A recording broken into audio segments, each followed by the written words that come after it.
आदमी जैसे ही एक अंधेरी सुरंग में प्रवेश करने वाला था, अचानक उसने भीतर से एक साथ गूंजती हुई पैरों की आहट सुनी। आवाज सुनते ही वो घबराकर पीछे हट गया। अगले ही पल चेहरों पर लोहे सा नीलापन लिए हुए सैनिकों की एक टुकड़ी सुरंग से कतारबद्ध होकर बाहर निकल आई। फिर उनका कप्तान आगे बढ़ा और उसे सलामी दी। आदमी की आंखों के सामने वही सैनिक थे जो युद्ध के दौरान बहुत पहले ही मारे जा चुके थे। ये दृश्य देखकर उसका दिल डर और अपराध बोध से कांप उठा। असल में वो आदमी हाल ही में रिहा हुआ एक युद्धबंदी था। वो अभी अभी सुरंग में जाने ही वाला था कि उसके सामने उसका पुराना नीले चेहरे वाला सैनिक निकल आया। आदमी ने तुरंत उसे पहचान लिया। ये वही सैनिक था जो कभी उसका अधीनस्थ हुआ करता था। आदमी ने कांपते स्वर में पूछा, क्या तुम सचमुच मर चुके हो?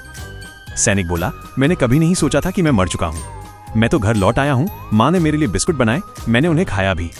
लेकिन फिर भी वो जिद करता रहा कि वो अभी जिंदा है और नीचे घाटी की ओर इशारा कर कहने लगा, वहां मेरे माता पिता मेरा इंतजार कर रहे हैं। वे चाहते हैं कि मैं घर लौटकर उनके साथ खाना खाऊं।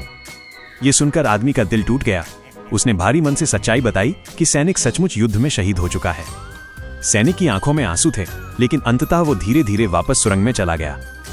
आदमी ने सोचा कि अब ये भयानक घटना समाप्त हो गई होगी, पर तभी फिर से सुरंग के भीतर से सैकड़ों पैरों की गूंजती आहट सुनाई दी। उसने अविश्वास से देखा, उसकी पुरानी पूरी टुकड़ी जो युद्ध में मारी गई थी, सभी सैनिक एक एक करके लौट आए थे।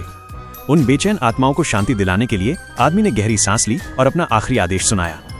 सैनिकों ने उसकी आज्ञा मानी और धीमे कदमों से एक बार फिर सुरंग में समा गए। उनकी पीठ को जाते देख आदमी घुटनों के बल बैठ गया।